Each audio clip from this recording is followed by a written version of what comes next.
I really found that the face-to-face meeting with these people and looking them in the eye and showing them my passion and really finding out how I can help them.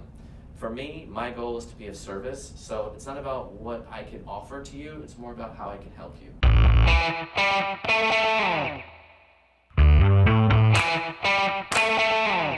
Hey, Dr. Bill here. So we are getting ready for another exciting Meet the Mentor. So today we have Seidel. He's the founder of the Seidel Agency. It's an aesthetics marketing and consulting agency. So what he does is he works with different doctors in the aesthetic field, plastic surgeons and whatnot, and helps them learn how to most effectively market their practice to get new patients. He's a CEO and founder. It's an award-winning agency. What else should I say? And you've worked with, why don't you tell us a few of the people you've worked with? Sure. Thank you for the introduction. First of all, it's an honor to be here. How did you actually even get into this? Because this is not when you were a little boy, like this is what I'm going to do, right? And so it's weird. In this world, there's a lot of abundance, and oftentimes people come from a place of lack. But really knowing that there's a lot of abundance and what you really want to do, you can do anything in this world. And so for me, my story is a little bit different. My parents pushed me towards science and mathematics. I went to Penn State as an engineer. So that was my left brain. And that was my skill set. But then I wasn't fulfilled. So then I got into entertainment. I began acting. I moved to New York and then to LA. And that was the passion side of me. And that was my right brain, creativity and art. But I was living check to check. And your right brain was starving out your left brain. Yes, they were so hungry. Like, I want food. Yeah. So I'm living on Hollywood Boulevard, and I have $500 to my name. I'm living paycheck to paycheck, and I thought, you know what, it's time for me to take the power back. And so I started producing my own content, and that's a big thing in this world. Is instead of asking for permission or wanting to get validated, it's moving to the forefront and taking control of the situation.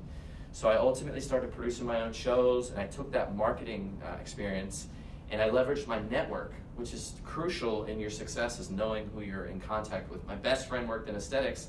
He said, you know what, you're really good at creating content and creating stories that make an impact. What about the aesthetics industry? So he introduced me to a company called Dry. Have you heard of Dry? No. So Dry is a product where it actually removes your sweat and odor glands. So you no longer sweat. And it was traditionally positioned for hyperhidrosis, so people who are sweating. So for me, I said, great, I just want to help as many people as possible. I can create content.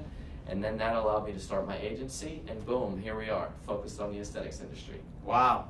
So tell me how it actually started. Like, when you started creating content, Sure. And then what you do? You cold call doctors. You said, "This is content I create. I can do the same for you." Like, I want to know the nuts and bolts, like Sure. the nitty gritty. Yeah. So I started out in my garage, much like Steve Jobs and Apple, and that was I had a daughter, and I was in a position. I recently got laid off. I've been laid off 3 times in my life, and so every time it was an opportunity for me to come back and say, look, what am I really doing? Is this empowering me? Are my skill sets matching my passions, that I'm fulfilled? And so I started out by cold calling, reaching out to doctors that I had friends with, and I was working with this company and really leveraging these relationships. But certain things didn't work. I tried an email campaign. I got 1 email back out of 2,000 emails. I tried cold calling, but I really found that the face-to-face meeting with these people and looking them in the eye and showing them my passion and really finding out how I can help them. For me, my goal is to be of service, so it's not about what I can offer to you, it's more about how I can help you. And another thing is really the gatekeeper is really key. So I talk a lot about the anonymous gatekeeper. And so every person that you're coming in contact with, the person at the front office, the person at the desk, they are all people that allow you the opportunity to get your foot in the door. And so another strategy that I use at the company Dry that I work with, they had practice development managers.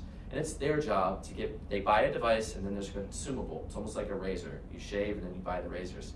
And it's their job to get them to buy more consumables. So befriending them, figuring out ways that I can support their efforts, or if there's a Botox salesman and they're trying to sell more Botox, say, look, why don't you help me allow this company to do more marketing and more advertising so that they can sell more Botox, you win, and then I win. At the end of the day, it's win-win-win. So first I'm going to come in there, and I really want to determine what your biggest problem area is, because if there's the engineer in me, like we talked about earlier, wants to have problem resolution. And so if you're in there trying to pitch your own things, Like we said before, it's about the person, it's about your audience. What's your biggest problem?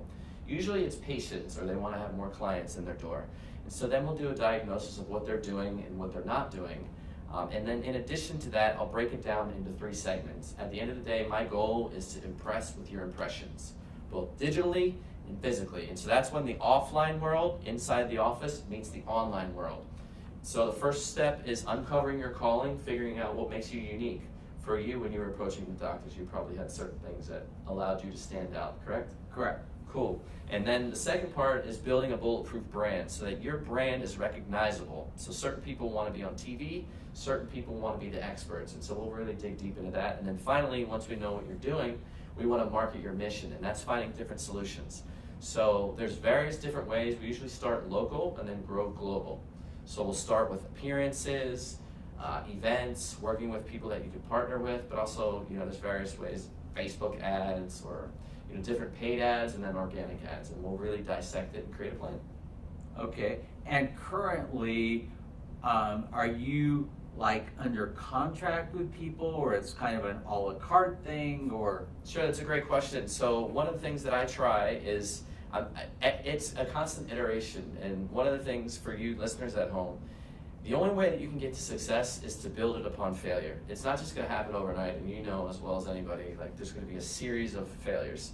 So trying different things for myself. I have individual campaigns that are focused primarily on video, because that's my background. So we'll come in and shoot video, and we will utilize these video assets in various marketing capacities. Or other people say, hey, I want to have an event, what can you do for me? I'm meeting a friend later who's doing a regenerative medicine conference, and he basically said, I want an entire plan, give me what you think is best. And so we'll figure out different strategies, but there's simple things in the aesthetics industry. There's 2 things that really drive a lot of behavior, and you know as much as anybody. Before and afters.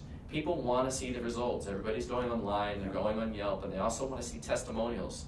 Word of mouth marketing is the most powerful form of marketing out there. So if you're not getting Yelp reviews, if you're not getting Facebook reviews, and you're not getting people coming in having a great service, share it to your friends, you're losing tons of business. Now, I asked you, how many employees you have. Sure. And you said I'm a one-man show. Sure. Do you have plans for growth, or are you happy staying one-man show? Like, kind of what's your projection for, the growth of your company? Sure, that's a great question. And so currently I'm the founder of the company, and I have various representatives that are 1099 freelancers, or people that I work with that specialize in different areas. So whether they're doing design work, some people specialize in Facebook ads. That allows me to both test and iterate. So I believe strongly in A/B testing. If you dive right in and don't test with somebody, or actually give them like a paid campaign, so that you pay them for their work, you see how well they do it, and then you determine that. So right now, I'm pretty comfortable with where I'm at, because I have a tremendous force, and a lot of these people don't want to be full-time employees. Right. And so that also helps me, in terms of taxes and, building a business. As I begin to grow, the plans are, if we need to provide that, great, but ideally, I want to reach as many people as possible, so I'm functioning more in a consulting capacity, and then I just refer business out, just like you were talking about. Hey, Dr. Bill, over and out.